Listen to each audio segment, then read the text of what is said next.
Hello and welcome back everyone. My name is Puneet और distance गुरु के e learning platform में मैं आपका एक बार फिर से स्वागत करता हूं। साथियों, दिशा और दूरी हम लोग पढ़ रहे थे और दिशा और दूरी के अंदर हमने पहला टॉपिक मतलब पहला जो टाइप है वो पढ़ चुके हैं। और जो पहला टाइप है वो बेसिक टाइप था, जिसके अंदर हमने देखा है कि दिशा दूरी में दिशाएं कितनी होती है। उसके बाद हमने बात करी है कि दायां बायां चलना क्या होता है, क्लॉकवाइज एंटी क्लॉकवाइज क्या होता है, और कुछ एक क्वेश्चन डिग्री पर आधारित जो क्वेश्चन हैं वो चीज़ें हमने कवर कर ली है। आज के इस लेक्चर में हम लोग कवर करने जा रहे हैं टाइप नंबर सेकंड, पाइथागोरस प्रमेय पर आधारित प्रश्न। अब देखिए पाइथागोरस प्रमेय क्या होती है और पाइथागोरस प्रमेय पर आधारित प्रश्न किस तरीके से सोल्व किए जाएंगे। देखिए पाइथागोरस प्रमेय के जो क्वेश्चंस हैं, इन पाइथागोरस प्रमेय के क्वेश्चंस जब भी अप्लाई होंगे वो एक समकोण त्रिभुज पर अप्लाई होंगे। समकोण त्रिभुज का मतलब तो समझते हैं आप लोग। समकोण त्रिभुज ये जो त्रिभुज बना हुआ है ना, ये एक समकोण त्रिभुज है। अब समकोण त्रिभुज में ये वाली भुजा ये क्या है, लंब है। ये नीचे वाली भुजा ये क्या है, आधार है। और ये वाली भुजा इसको क्या बोलते हैं, कर्ण बोला जाता है। तो पाइथागोरस ने एक प्रमेय दी और उस प्रमेय का नाम बताया कि इसकी वैल्यू कर्ण, कि कर्ण का स्क्वायर बराबर क्या होता है, कर्ण का स्क्वायर बराबर आधार का स्क्वायर प्लस लंब का स्क्वायर होता है। जैसे मान लीजिए यहाँ पर आपको लंब की कुछ ना कुछ वैल्यू दे रखी है, आधार की कुछ ना कुछ वैल्यू दे रखी है और आपको कर्ण निकालना है। तो कर्ण निकालने के लिए फॉर्मूला क्या लगाओगे, कर्ण का स्क्वायर बराबर आधार का स्क्वायर प्लस लंब का स्क्वायर। वैसे ये चीज़ें हम लोग बचपन में सभी पढ़ते हुए आए हैं और पढ़ रखी है हमने। चलिए आगे बात करते हैं। जैसे यहाँ पे लिखा हुआ है आधार। अब देखिए कर्ण का स्क्वायर बराबर मेन फॉर्मूला तो यही है, कर्ण का स्क्वायर बराबर आधार का स्क्वायर प्लस लंब का स्क्वायर। ठीक है। अब इसी से बाकी चीज़ें हमें बनानी है। जैसे मान लीजिए आधार पूछा है ना, तो क्या करोगे, आधार को यहीं रहने दो। कर्ण का स्क्वायर और ये लंब से इधर जाएगा तो माइनस में आ जाएगा, यानी आधार का स्क्वायर बराबर क्या होएगा, कर्ण का स्क्वायर माइनस लंब का स्क्वायर। और उसी तरीके से लंब का स्क्वायर निकालना हो तो लंब यहाँ पर दे रखा है ये, तो लंब जो निकालना उसको वहीं रहने दो, बाकी को दूसरे को ले जाओ। तो लंब का स्क्वायर बराबर क्या हो जाएगा, कर्ण का स्क्वायर माइनस का आधार का स्क्वायर। तो ये फॉर्मूला लिखा हुआ है, लंब का स्क्वायर बराबर क्या होता है, कर्ण का स्क्वायर माइनस का आधार का स्क्वायर। तो आज इसी के बारे में, यही हमारा टाइप है, टाइप नंबर सेकंड, पाइथागोरस प्रमेय पर आधारित प्रश्न, और इसी को आज हमें स्टडी करना है। तो आज इसी को पढ़ेंगे। तो फॉर्मूला क्या है, पाइथागोरस प्रमेय में जो फॉर्मूला दिया है वो दिया है कर्ण का स्क्वायर बराबर आधार का स्क्वायर प्लस लंब का स्क्वायर। अब इसी फॉर्मूले को यहाँ पर अप्लाई करने की कोशिश करते हैं। देखिए यहाँ पे 3 लिखा हुआ है, यहाँ पे 4 लिखा हुआ है। ये क्या है, ये लंब है। ठीक है। ये क्या लिखा हुआ है, ये आधार है। मेरे को वैल्यू किसकी निकालनी है, कर्ण की निकालनी है। तो फॉर्मूले के अकॉर्डिंग अगर अपन बात करें तो देखिए कर्ण का स्क्वायर बराबर क्या होता है, आधार का स्क्वायर प्लस लंब का स्क्वायर। अब देखिए आधार कितना दे रखा है, आधार दे रखा है 4 का स्क्वायर प्लस लंब कितना दे रखा है, 3 का स्क्वायर। और कर्ण मान लेते हैं एक्स स्क्वायर। तो एक्स का स्क्वायर बराबर कितना आएगा, 4 का स्क्वायर 16, 3 का स्क्वायर 9, 16 और 9 कितना हो गया, 25। तो ये जो मान है ये किसका है, एक्स स्क्वायर का मान है। अब बताइए यहाँ से अगर स्क्वायर हटेगा तो क्या यहाँ पे अंडर रूट में आएगा, जब इसको सोल्व करेंगे तो क्या 5 आएगा क्या, यानी कर्ण की वैल्यू कितनी हो गई, 5 हो गई ना। ठीक है, हो जाएगा सोल्व। इसी तरीके से इस वाले क्वेश्चन को देखते हैं। यहाँ लिखा हुआ है 6, 8, 10। तो क्या करोगे, कर्ण का स्क्वायर यानी एक्स स्क्वायर बराबर क्या करोगे, 8 का स्क्वायर प्लस 6 का स्क्वायर। 8 का स्क्वायर कितना, 64 प्लस 6 का स्क्वायर कितना, 36। कितना हो गया, 100 हो गया। 100 किसका मान है, एक्स स्क्वायर का। तो एक्स का मान कितना आएगा, अंडर रूट का 100। तो बराबर कितना हो जाएगा, 10 आपका आंसर है। बात समझ में आ गई दोनों। ठीक है। तो किस तरीके से पाइथागोरस प्रमेय अप्लाई करनी है, मेन चीज़ तो ये पढ़ रहे हैं अपन कि पाइथागोरस प्रमेय के रीजनिंग के क्वेश्चन तो देखेंगे, लेकिन वो जो रीजनिंग के क्वेश्चन देखेंगे ना, उससे पहले पाइथागोरस प्रमेय क्या है और उसको अप्लाई कैसे करते हैं ये हमें आना चाहिए।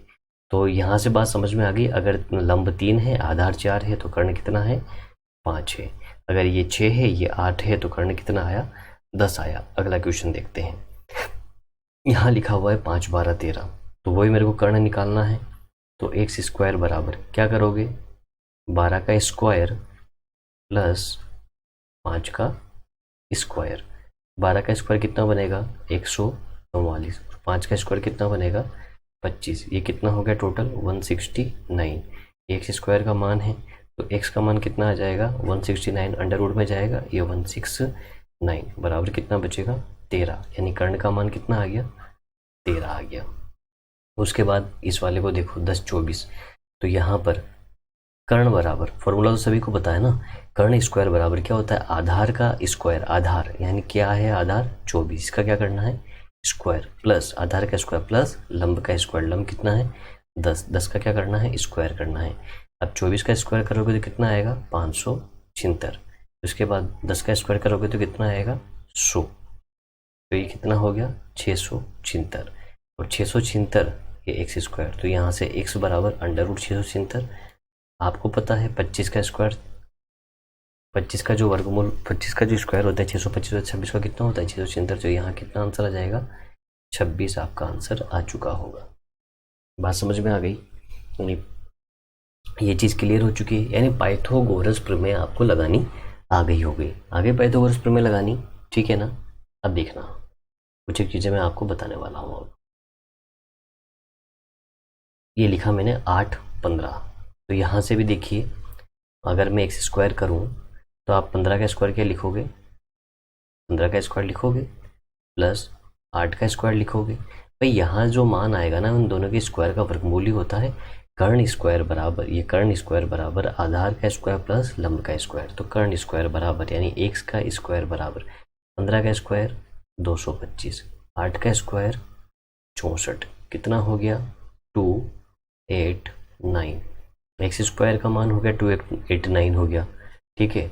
तो ये 2 8 और 9, तो एक्स का मान कितना आ जाएगा, एक्स का मान आ जाएगा 17, ठीक है। आइए अगला वाला क्वेश्चन देखिए 16 30 वाला, एक्स स्क्वायर बराबर 30 का क्या करना है स्क्वायर कर देना है, प्लस 16 का क्या करना है 16 का भी स्क्वायर कर देना है। 30 का स्क्वायर कितना हो जाएगा 900, प्लस 16 का स्क्वायर कितना हो जाएगा 256, यहाँ पे कितना आ जाएगा 9 10 11 1156 एक्स स्क्वायर का मान, तो एक्स बराबर अंडर रूट 1156। जब आप इसको सोल्व करेंगे 1156 को तो आपका आएगा ये, देखिए ये कट रहा है क्या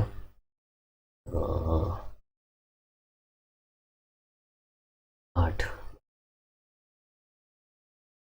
34, इसका बना आपका 34 आंसर, यानी इसकी वैल्यू आ जाएगी 34, यहाँ वैल्यू आ गई 17, ठीक है। अब यहाँ से मैं देखिए आपको एक बहुत ही बेहतरीन कंसेप्ट की ओर ले जाना चाहता हूँ। मैंने आपको ये जो इतनी सारी चीज़ें सिखाई ना, ये अभी तक ये चीज़ें सिखाई, इसके पहले वाला क्वेश्चन सिखाया और इसके भी पहले वाला क्वेश्चन सिखाया, ये सब चीज़ें मैंने पाइथागोरस प्रमेय की क्यों सिखाई है आपको, मैं आपको इनको डायरेक्ट करवाना चाह रहा हूँ इसलिए सिखाया। अभी तक तो अपन ने पाइथागोरस प्रमेय लगानी सीखी है, लेकिन अब जब अपन करने वाले हैं इस चीज़ को ध्यान देना।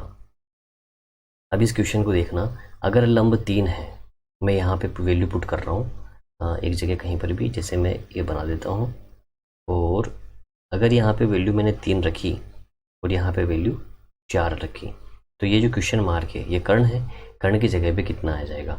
अगर लंब 3 है और आधार 4 है तो कर्ण कितना आएगा 3 4 और 5 होता है।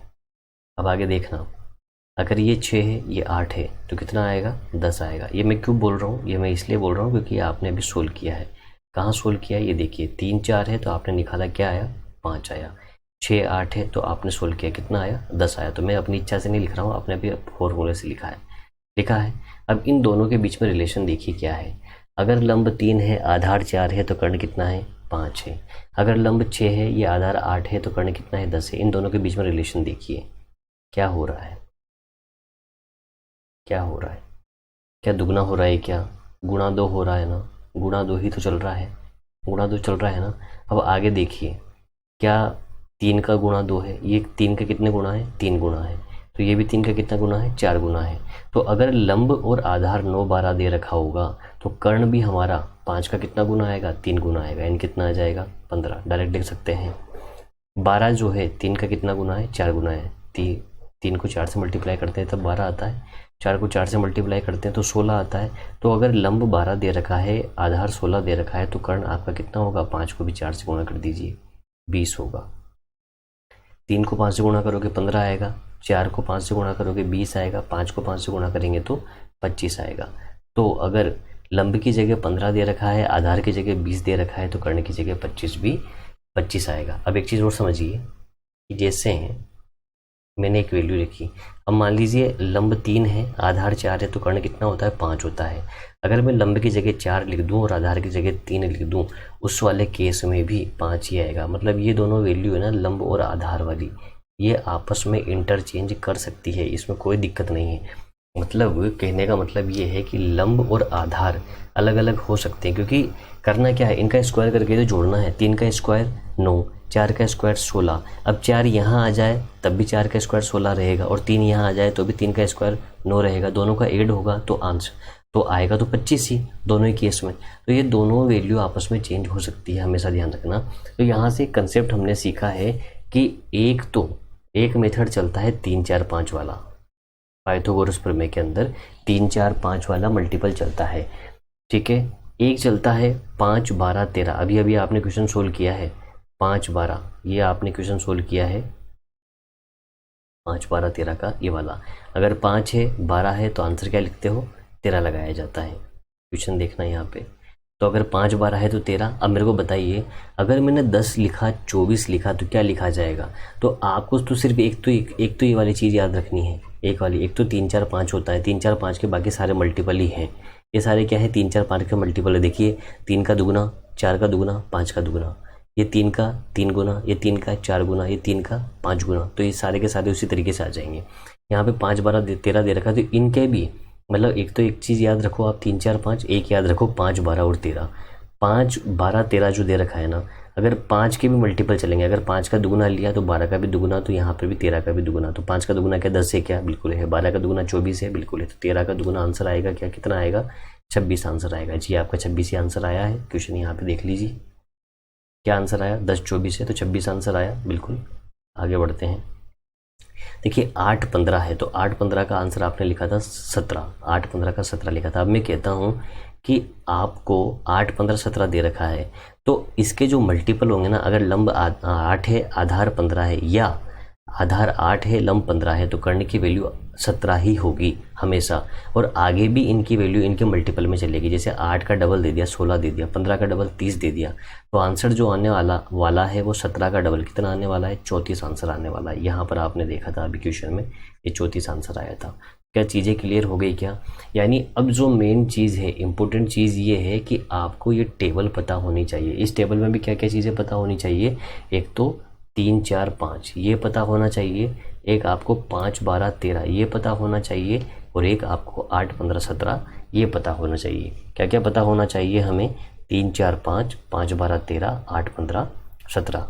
क्या क्या पता होना चाहिए भैया, 3 4 5, एक तो ये होता है, एक 5 12 13 होता है, और एक क्या होता है 8 15 17 होता है। बाकी जितने भी कॉम्बिनेशन बनेंगे वो इन्हीं के पेयर बनते हैं, इन्हीं के मल्टीपल बनते हैं। अभी क्वेश्चंस करेंगे ना हम, तो वहाँ पे चीज़ें क्लियर हो जाएगी। और बाकी कभी ऐसा उलझ जाओ कि यार क्या बताया था क्या समझाया था, तो कोई दिक्कत वाली बात नहीं है। अपने पास फॉर्मूला है, आप फॉर्मूला लगा के भी कर सकते हैं। जैसे कि अब इस क्वेश्चन को देखिए, इस क्वेश्चन में भी मैं आपको एक कंसेप्ट सिखाने वाला हूँ। यहाँ पर जो मेरा 3 4 5, 5 12 13 और 8 15 17 का कोई कंसेप्ट लग रहा है क्या, नहीं लग रहा। ये चीज़ लंब की वैल्यू और आधार की वैल्यू, क्या दोनों चीज़ें सेम है क्या।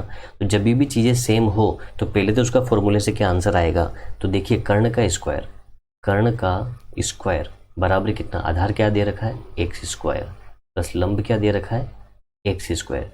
दोनों का स्क्वायर करेंगे तो 2x स्क्वायर आ जाएगा। कर्ण स्क्वायर बराबर ये कर्ण का स्क्वायर बराबर, तो कर्ण बराबर कितना होगा, ये अंडर रूट का 2x स्क्वायर होगा कि नहीं होगा। और जब इसको सोल्व करेंगे तो अंडर रूट के अंदर जो एक्स स्क्वायर की वे है, ये तो x बाहर आ जाएगा, और ये कितना हो जाएगा √2। तो अपन इसको ऐसा लिख सकते हैं ना, √2x लिख सकते हैं। x √2 बोल दो या √2x बोल दो, है ना। तो कैसे भी लिखो, तो मैंने कर दिया ये भैया x √2, ठीक है। x √2 इसको कर सकते हैं, ये x √2 कर दिया अपन ने, ठीक है भैया। अब देखिए यहाँ से एक चीज़ पकड़ना, यहाँ पे x है, यहाँ पे x है। आपका जो कर्ण आया है वो क्या आया है, x √2 आया है। यानी जो वैल्यू दे रखी थी वही वैल्यू आई है, लेकिन उसके साथ √2 भी जुड़ गया, जुड़ा कि नहीं जुड़ा। तो अगर मैं यहाँ पे राम लिख दूँ, यहाँ पे राम लिख दूँ, तो आपको ये पता है कि राम तो आएगा ही सही, राम के साथ क्या जुड़ के आएगा, √2 जुड़ के आएगा। क्लियर है। अगर यहाँ पे मैंने y लिखा है, यहाँ पर y लिखा है, तो यहाँ पर आंसर जो आएगा कितना आएगा, y√2 आएगा। क्लियर हो गया ना। तो ये चीज़ आपको क्लियर करनी है कि अगर लंब और आधार की वैल्यू सेम हो तो जो वैल्यू होगी वो वैल्यू तो आएगी ही आएगी, उसके साथ साथ √2 भी ऐड हो जाएगा। तो वहाँ पर फिर आपको पाइथागोरस प्रमेय लगाने की ज़रूरत नहीं है, ठीक है ना। ये जो तरीका मैंने बताया, ये तरीका मैंने इसलिए बताया ताकि आप पाइथागोरस प्रमेय नहीं लगाओ सब जगह। अगर पाइथागोरस प्रमेय लगाओगे सब जगह तो फिर आपको टाइम ज़्यादा लगेगा, इसलिए हर जगह पाइथागोरस प्रमेय नहीं लगानी पड़े, इसलिए ये वाला कंसेप्ट अपन यूज करते हैं। चलिए कुछ एक क्वेश्चन और देखते हैं ताकि आपको क्लियर हो जाए। अच्छा, ये वाली टेबल क्लियर होगी। क्या टेबल है कि लंब आधार कर्ण का मान अगर x दे रखा है, दोनों चीज़ें x दे रखी है, तो आपका आंसर क्या आएगा, x√2। अगर y दे रखा है, दोनों चीज़ें सेम है, तो यहाँ पर आंसर क्या बनेगा, y√2। अगर राम दे रखा है, इधर भी राम दे रखा है, तो क्या बनेगा, राम√2। और एक टेबल और सीखी है अभी अपन ने, अभी देख के आए हैं अपन लंब आधार कर्ण वाली। क्या है वो टेबल, वो टेबल कुछ इस तरीके से है। ये लंब दे रखा है, ये आधार दे रखा है और ये कर्ण दे रखा है। अगर लंब की वैल्यू 3 है तो आधार की वैल्यू 4 है, तो कर्ण की वैल्यू कितनी होगी, 5 होगी। एक आपने पढ़ा है 8, 15, 17, एक पढ़ा है आपने 5, 12 और 13। यहाँ से अगर ये चीज़ें आपको याद हो जाती है तो आपको पाइथागोरस प्रमेय लगाने की कोई दिक्कत नहीं है। और पाइथागोरस प्रमेय जो अपन ने पढ़ी है वो क्या पढ़ी है, कर्ण का स्क्वायर बराबर क्या होता है, आधार का स्क्वायर प्लस लंब का स्क्वायर होता है। यही चीज़ पढ़ी है। तो आज हम जो बात करने वाले हैं वो इन्हीं चीज़ों के बारे में बात करने वाले हैं। उम्मीद है आपको सबसे पहली चीज़ तो ये फॉर्मूला लगाना आ गया होगा, और फॉर्मूला लगाना आ गया तो इसको डायरेक्ट यूज करना भी आपको आ गया होगा। डायरेक्ट यूज करना कैसे, अभी सीखेंगे। देखो डायरेक्ट यूज करना, यहाँ पे एक क्वेश्चन देखिए, राम दक्षिण दिशा में मुँह करके 75 मीटर सीधा चलता है। जो क्वेश्चन दे रखा है ना उसको देखना है।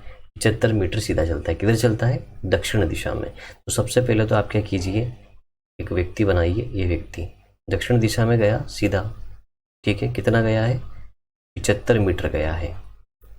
75 मीटर सीधा चलता है। वह अपने वामाव्रत, वामाव्रत का मतलब समझते हैं, वामाव्रत दिशा में, वामाव्रत का मतलब क्या होता है, बाईं साइड पर। क्यों, कौन सी साइड, बाईं साइड। वामाव्रत का मतलब हो गया बाईं साइड पर, और बाईं साइड का मतलब क्या हो गया, लेफ्ट हैंड पर। अब देखिए लेफ्ट हैंड है तो, लेकिन इस व्यक्ति का मुंह जो है ना वो दक्षिण दिशा में है, यानी आपके उल्टी साइड पे है। तो ये तो इसका देखा जाए तो ये इसका राइट हैंड है और ये इसका लेफ्ट हैंड है। तो ये जो व्यक्ति घूमेगा अपने लेफ्ट हैंड की तरफ घूमेगा, ठीक है। तो ये व्यक्ति अपने लेफ्ट हैंड की तरफ घूम जाएगा। तो चलिए इस व्यक्ति को अपने लेफ्ट हैंड की तरफ घुमा देते हैं। ये व्यक्ति अपने लेफ्ट हैंड की तरफ घूम गया। अब अपने लेफ्ट हैंड की तरफ घूमकर कितना चलता है, 100 मीटर सीधा चलता है। ये यहाँ से चला है 100 मीटर, ये 100 मीटर सीधा चला है, 100 मीटर सीधा चल लिया। तो बताइए प्रारंभिक स्थान, ये स्टार्टिंग पॉइंट है और ये कौन सा पॉइंट है, लास्ट पॉइंट है। तो आपसे पूछा है तो बताइए प्रारंभिक स्थान व अंतिम स्थान के मध्य की सीधी दूरी कितनी है।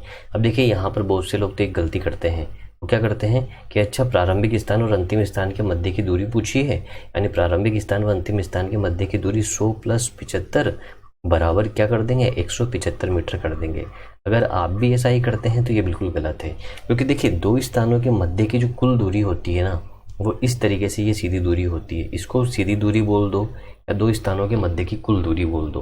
वो बात अलग है कि आप देखिए आप घूम फिर के गए हैं, ये दो स्थान है, 2 पॉइंट है, किन्हीं भी 2 पॉइंट के बीच की जो दूरी होती है वो हमेशा एक सीधी लाइन से बताई जाएगी। तो वो इस दूरी की बात कर रहा है। अब बोलिए यहाँ पर कहीं पर भी पाइथागोरस प्रमेय लगाने की बोला क्या, नहीं बोला, लेकिन इस क्वेश्चन को देखने पर हमें पता लग रहा है कि ये एक समकोण त्रिभुज बन रहा है, और समकोण त्रिभुज बन रहा है तो ये जो चीज़ है ये क्या है, लंब है, और ये जो चीज़ दे रखी है ये क्या दे रखी है, आधार दे रखी है। तो मुझे किसका मान निकालना है, कर्ण का मान निकालना है। अब कर्ण का मान निकालने के लिए फॉर्मूला क्या होता है, कर्ण का स्क्वायर बराबर आधार का स्क्वायर प्लस का लंब का स्क्वायर होता है। लेकिन अगर वो फॉर्मूला रख के आप सोल्व करेंगे तो आप रखेंगे कर्ण का स्क्वायर, है ना, तो कर्ण का स्क्वायर ये आप करेंगे कर्ण का स्क्वायर, कर्ण का स्क्वायर बराबर किसका, आधार का स्क्वायर प्लस लंब का स्क्वायर। अब आधार क्या है 100 मीटर, तो 100 का स्क्वायर करोगे प्लस 75 मीटर, 75 का स्क्वायर करोगे। अब 75 का स्क्वायर करोगे 100 का स्क्वायर करोगे तो क्वेश्चन बहुत लंबा हो जाएगा ना। तो मैं देखना चाह रहा हूँ कि मैंने आपको 3-4 चीज़ें सिखाई है। एक तो 3, 4, 5 का मल्टीपल है क्या, 1, 5, 12, 13 का मल्टीपल है क्या, 1, 8, 15 और 17 का मल्टीपल है क्या। इसमें से कौन सा है ये आपको देखना है।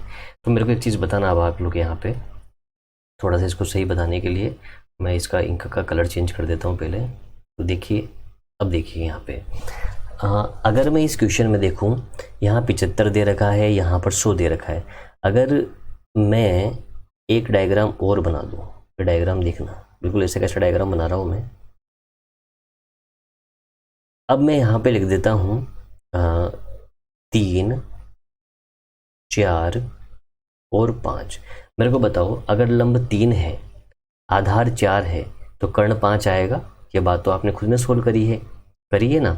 अब मेरे को बताना कि यहाँ पे 3 नहीं है, 3 का कितना गुना है, 25 गुना है। यहाँ पे 4 नहीं है, 4 का कितना गुना है, 25 गुना है। तो आंसर भी क्या आएगा, 5 का 25 गुना आएगा। बात समझ में आ गई, नहीं आई? तो यहाँ देखिए, मैं यूँ कहना चाह रहा हूँ कि ये जो दोनों दे रखे हैं ना, ये जो दोनों 75 और 100 किसी एक ऐसी संख्या से कटते हैं, किसी भी एक संख्या से काटो ताकि आपका या तो 3, 4, 5 बन जाए, या तो 3, 4, 5 बन जाए, या 5, 12, 13 बन जाए, या 8, 15, 17 बन जाए। मैंने देखा कि अगर मैं इसको 25 से काट दूँ, यहाँ पे देखना, अगर मैं इसको 25 से काटूँ, किससे काट रहा हूँ मैं, 25 से काटूँ। अगर मैं इसको 25 से कट करूँ तो क्या 25 तिया 75 होता है, क्या 25 चौक 100 होता है। तो क्या 3, 4 बना, क्या 3, 4 बनाना, अगर 3, 4 बना तो आंसर कितना आएगा, 5 आएगा। समझ गए बात को। लेकिन आंसर तो 3 और 4 होंगे तब 5 आएगा ना, यहाँ 3 थोड़ी है। 3 का कितना गुना है, 25 गुना है, 25 तिया 75 होता है। 4 का कितना गुना है, 25 गुना है। तो आंसर भी कितना गुना आएगा, 5 का, आंसर भी 5 का 25 गुना आएगा। 5 का 25 गुना आंसर बराबर कितना हो गया, 125 हो गया। बोलो बात समझ में आ गई क्या। ये डायरेक्ट मेथड है। अगर ये वाला मेथड नहीं लगाना चाहो आप, तो ये वाला मेथड तो आपके पास है ही सही, कर्ण का स्क्वायर बराबर आधार का स्क्वायर प्लस लंब का स्क्वायर। इस वाले मेथड से सोल्व होगा ही सही। लेकिन ये वाला मेथड तो बुक्स में भी दे रखा है, हमें इस वाले मेथड पे नहीं जाना। हमें तो ये डायरेक्ट अप्रोच सीखनी है कि डायरेक्ट सोल्व कैसे किया मैंने। क्लियर है। अगला क्वेश्चन देखना, अगले क्वेश्चन में समझ लेते हैं और अच्छे तरीके से इसको। तो देखिए, अगले क्वेश्चन में समझते हैं इसको अच्छे तरीके से, ताकि आपका और अच्छे से क्लियर हो जाए कि अपन सीखना क्या चाह रहे हैं, मैं बताना क्या चाह रहा हूँ। देखिए, एक व्यक्ति पूरब दिशा में मुंह करके 24 मीटर जाता है। ये एक व्यक्ति है, ये पूरब दिशा में जा रहा है। कितना गया है, 24 मीटर चला गया ना भैया। 24 मीटर सीधा चलता है। वह दक्षिणावर्त दिशा में घूर्णन करता है। भैया, दक्षिणावर्त घूर्णन करने का मतलब होता है सीधे हाथ की तरफ घूमना। ये सीधे हाथ की तरफ घूम लिया, ये घूम गया। घूर्णन करके 45 मीटर सीधा चलता है। कितना चला है, 45 मीटर सीधा चला है। अब आपसे पूछा है प्रारंभिक स्थान व अंतिम स्थान के मध्य की दूरी कितनी है। ये आपका स्टार्टिंग पॉइंट है और ये आपका लास्ट पॉइंट है। तो स्टार्टिंग पॉइंट व लास्ट पॉइंट के मध्य की सीधी दूरी जो है ये कितनी है, ये आपसे पूछिए। तो बोलिए, क्या पाइथागोरस प्रमेय लगाई जा सकती है। आप कहोगे बिल्कुल पाइथागोरस प्रमेय लगाई जा सकती है। तो मैं आपसे बस सिर्फ एक ही चीज़ कहना चाह रहा हूँ कि 3, 4, 5, 5, 12, 13, 8, 15, 17 और x√2 इनमें से कुछ बनता है क्या, इनमें से कुछ बनता है क्या। जैसे ये लंब है, ये आधार है, तो ये कर्ण की वैल्यू, ठीक है। यहाँ पे लंब आधार आपस में इंटरचेंज कर सकते हैं, ये वैल्यू आपस में इंटरचेंज हो सकती है। तो देखना है यहाँ पे मैं किससे काटना चाहूँ इसको। अगर मैं काटूँ इसको, अब इसको काटते हैं। देखो, तो देखिए, आप इसको अगर 8 से काटें तो आपको दिमाग में क्लियर हो जाएगा कि इसको मैंने 8 से काटा, ठीक है। लेकिन ये 45 तो 8 से कट नहीं रहा, तो इसको यहाँ पे 1 मिनट के लिए क्लियर कर देते हैं। देखिए, यहाँ पे 24 45 लिख रहा है, तो चलिए 8 से कट नहीं रहा ना, लेकिन ये 3 से तो कट रहा है। ठीक है, इसको 3 से काट देते हैं। अगर मैंने इसको 3 से काटा, समझना बात को, 3 से काटा तो क्या 8 बार कट गया क्या? कट गया ना। और इसको 3 से काटा तो क्या 15 बार कट गया क्या? कट गया ना। 8 से अगर मैंने इसको काटा, सॉरी 3 से मैंने इसको काटा तो 8 बार कट गया, 3 से मैंने इसको काटा तो 15 बार कट गया। क्या 8 15 आ गया? क्या आ गया ना 8 15। तो आपका आंसर क्या बनेगा? 17 बनेगा। लेकिन 17 तो कब बनता है? जब यहाँ 8 होता, यहाँ 15 होता, तो आपका आंसर 17 होता। लेकिन यहाँ 8 तो नहीं है, 8 का कितना गुना है? 3 गुना है। यहाँ 15 का कितना गुना लिखा हुआ था? 3 गुना लिखा हुआ था। तो आपका जो आंसर आने वाला है वो भी 17 का कितना गुना आएगा? 3 गुना आएगा। तो कितना आंसर आ जाएगा? 51 आंसर आ जाएगा। क्या बात समझ में आ गई क्या? बिल्कुल, अब तो क्लियर हो गया होगा। और अभी भी अगर क्लियर नहीं होता है साथियों तो कोई दिक्कत नहीं है, फिर भी क्या कर सकते हो, कर्ण का स्क्वायर बराबर आधार का स्क्वायर, ये रामबाण तरीका तो आपके पास है ही सही, ये संजीवनी बूटी तो आपके पास है ही सही, इसको तो आप अप्लाई कर ही सकते हैं, इसको कभी मत भूलना, ठीक है। और बाकी अगर ये वाला मेथड सीख जाओ तो ये वेल एंड गुड है, बहुत अच्छा है, इसमें टाइम बहुत कम लगता है, ठीक है। चलिए अगला क्वेश्चन देखते हैं। एक व्यक्ति दक्षिण दिशा में 3 मीटर सीधा चलता है। ये एक व्यक्ति दक्षिण दिशा में कितना गया है? 3 मीटर सीधा चलता है। फिर वह वामाव्रत दिशा में घूमने का मतलब उल्टे हाथ की तरफ घूमता है और कितना चलता है? 8 मीटर सीधा चलता है, या 8 मीटर सीधा चलता है। फिर वह दक्षिणावर्त दिशा में मतलब इस तरीके से दक्षिणावर्त दिशा में घूमता है और फिर 3 मीटर सीधा चलता है, ठीक है। तो बताइए प्रारंभिक स्थान व अंतिम स्थान के मध्य की, प्रारंभिक स्थान व अंतिम स्थान के मध्य की सीधी दूरी कितनी है? मतलब ये स्टार्टिंग पॉइंट ये है और ये वाला लास्ट पॉइंट है, तो इन दोनों स्थानों के मध्य की जो सीधी दूरी है, ये वाली दूरी निकालने की बोली है कि बोलो ये सीधी दूरी कितनी है अगर इसको निकाला जाए तो देखिए मैं यहाँ पे आपसे ये कह रहा हूँ, एक चीज़ मैं बताना चाह रहा हूँ यहाँ पे, बहुत अच्छी तरीके से क्लियर कर दूँ। बहुत से लोग क्या करते हैं, इसको आधा आधा कर देते हैं कि देखिए साथियों ये 3 मीटर है, ये 3 मीटर है, अगर ये 8 मीटर है तो इसको 4 मीटर कर दो, इसको 4 मीटर कर दो, वेल एंड गुड है, ऐसे भी क्वेश्चन सोल्व हो जाएगा। लेकिन हमें क्या करना है, एक यूनिवर्सल मेथड देखना है जो हर क्वेश्चन में अप्लाई हो। तो आप क्या करें, यहाँ पर ये दो त्रिभुज नज़र आ रहे हैं, 2 त्रिभुज नज़र आ रहे हैं ना, ये एक त्रिभुज इधर वाला, ये एक त्रिभुज है यहाँ से लेकर यहाँ तक का। तो इन दोनों त्रिभुजों से एक त्रिभुज बनाइए जो इन दोनों त्रिभुजों से बनता हो। तो इसमें लंब कितना है? 3 मीटर। इसमें लंब कितना है? 3 मीटर। दोनों को मिला के लंब कितना हो गया? 6 मीटर। आधार, इसका आधार ये और इसका आधार, दोनों का पूरा आधार कितना है? 8 मीटर है। तो आपने एक चीज़ पढ़ी है ना, 6 8, तो कितना आंसर आता है? 10 आंसर आता है। तो आपकी जो सीधी दूरी है, ये वाली सीधी दूरी, क्या ये दूरी कर्ण इस वाले पहले वाले का कर्ण और दूसरे वाले का कर्ण, तो पहले वाले और दूसरे वाले को मिला के ये फर्स्ट प्लस सेकंड को मिला के बनाया है, तो दोनों का कर्ण इसमें कंबाइंड है, तो आपका आंसर कितना आ जाएगा? 10 आपका आंसर है। बात समझ में आ गई होगी, क्लियर है? कितना आंसर है? 10 आपका आंसर है। आगे बात करते हैं अगले क्वेश्चन की। तो अगले क्वेश्चन में क्या लिखा हुआ है उसको अच्छे से देख लेते हैं। अगले क्वेश्चन में लिखा हुआ है कि राम दक्षिण में 4 मीटर जाता है। दक्षिण में कितना गया है? 4 मीटर गया है। ये 4 मीटर दक्षिण में गया है, पहले के जैसा ही क्वेश्चन है बिल्कुल। फिर बाईं ओर घूर्णन करता है, ये बाईं ओर इसने घूर्णन कर लिया और कितना चल लिया? 15 मीटर चल लिया। ये 15 मीटर मैंने इसको चला दिया, 15 मीटर सीधा चलता है। फिर और 4 मीटर नहीं, दाईं ओर घूर्णन करता है और 4 मीटर सीधा चलता है। अब यहाँ से दाईं ओर घूर्णन करा देंगे और 4 मीटर इसको सीधा चला देंगे। ये 4 मीटर सीधा चल लिया। तो बताइए प्रारंभिक स्थान व अंतिम स्थान के मध्य कुल दूरी कितनी है? तो ये प्रारंभिक स्थान, ये स्टार्टिंग पॉइंट है और ये वाला क्या है? ये लास्ट वाला पॉइंट है। तो हमसे ये पूछा है कि स्टार्टिंग पॉइंट व लास्ट पॉइंट के मध्य की जो कुल दूरी है ना, वो दूरी कितनी है?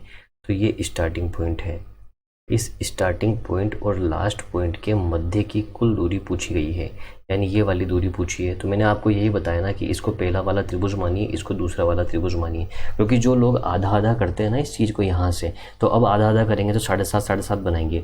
अब 4 इधर दे रखा है, 7.5 यहाँ दे रखा है, तो उनको सोल्व करना ज़्यादा टफ हो जाएगा। सोल्व तो कर लेंगे लेकिन उनका टाइम ज़्यादा लगेगा। तो सबसे बड़ा तरीका है दोनों को एक कंबाइंड त्रिभुज बना लीजिए। अगर आप कंबाइंड त्रिभुज बना देंगे तो विदिन 5 सेकंड आपका आंसर आ सकता है। कैसे? देखिए ये 4 मीटर दे रखा है और ये 4 मीटर दे रखा है, तो टोटल कितना हो गया? 8 मीटर हो गया। ये कितना दे रखा है? टोटल 15 मीटर दे रखा है। भाई इस वाले का और इस वाले का दोनों का आएगा ना, दोनों का दे रखा है 15 मीटर। तो क्या कर्ण जो है इस वाले का और इस वाले का दोनों का है, पहले वाले का दूसरे वाले का। तो हमारा जो ये बना है ये क्या पहले वाले दूसरे वाले का बना है क्या? बिल्कुल बना है। तो 8 15 है, तो 8 15 की टेबल में आपने क्या लिखा था? 8 15 17 होता है। बोलो आंसर आया कि नहीं आया? हो गया सोल्व? क्लियर समझ में आ गया सभी को? ठीक है ना, आ गया होगा। चलिए एक क्वेश्चन और देख लेता हूँ मैं। रणवीर 40 मीटर पूरब दिशा में सीधा चलता है। रणवीर पूरब दिशा में क्या जा रहा है? 40 मीटर जा रहा है। तो पूरब दिशा यही है, ये 40 मीटर सीधा चल गया। फिर वह दाईं ओर घूर्णन करता है। दाईं ओर मतलब सीधे हाथ की तरफ। इसका मुंह जब इधर है तो दाईं ओर इधर ही होगा। ये दाईं ओर घूर्णन करता है और कितना चलता है? 20 मीटर सीधा चलता है। ये 20 मीटर सीधा चल लिया, ठीक है। उसके बाद वह पुनः दाईं ओर घूर्णन करता है। दाईं ओर घूर्णन करने का मतलब क्लॉकवाइज ही घूर्णन करेगा, तो वापस अब इधर घूमेगा, तो इधर घूम जाएगा। ये दाईं ओर जब घूर्णन करेगा तो ये कितना चला है? 20 मीटर चल लिया। 20 मीटर सीधा चलता है और अंतिम बिंदु पर पहुंच जाता है। यानी कि ये वाला जो पॉइंट दे रखा है आपको, ये जो पॉइंट दे रखा है वो इसका अंतिम बिंदु दे रखा है। मतलब ये वाला जो है ये स्टार्टिंग पॉइंट है और ये वाला जो पॉइंट दे रखा है ये पॉइंट दे रखा है लास्ट पॉइंट। तो आपसे पूछा है प्रारंभिक स्थान व अंतिम स्थान के मध्य कुल दूरी क्या है। अब प्रारंभिक स्थान तो ये है और अंतिम स्थान ये है। अब इन किन्हीं भी दो स्थानों के मध्य की जब सीधी दूरी होती है तो वो दो स्थानों के मध्य की सीधी दूरी होती है कुल दूरी। आप ऐसा नहीं लिखोगे कि 40 मीटर प्लस का 20 मीटर प्लस का 20 मीटर, जी नहीं, ऐसे तो आप 80 मीटर लिख दोगे, जो कि गलत है। ये नहीं लिखना है। दो स्थानों के मध्य की सीधी दूरी उन दोनों को मिलाने वाली एक सीधी रेखा होती है। ये चीज़ अलग है कि आप ऐसे घूम फिर के गए हो, ठीक है ना। इन सीधी दूरी तो ये वाली दूरी है। अब ये वाली दूरी निकालनी है। अब आप सोचोगे ये दूरी निकालने के लिए तो पाइथागोरस प्रमेय लगानी पड़ेगी। पाइथागोरस प्रमेय तो लग नहीं रही। तो देखिए पाइथागोरस प्रमेय लगाने के लिए आपको एक लाइन यहाँ पे सीधी देखनी पड़ेगी। क्या नज़र आ रही है? तो क्या समकोण त्रिभुज बन गया? क्या बन गया ना। अब मेरे को एक चीज़ बताना, ये दूरी 20 मीटर है। कितने हैं? 20 मीटर है।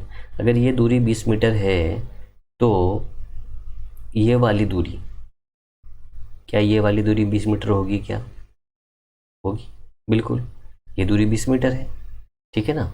और मेरे को एक चीज़ और बताइए कि अगर ये दूरी 20 मीटर है तो क्या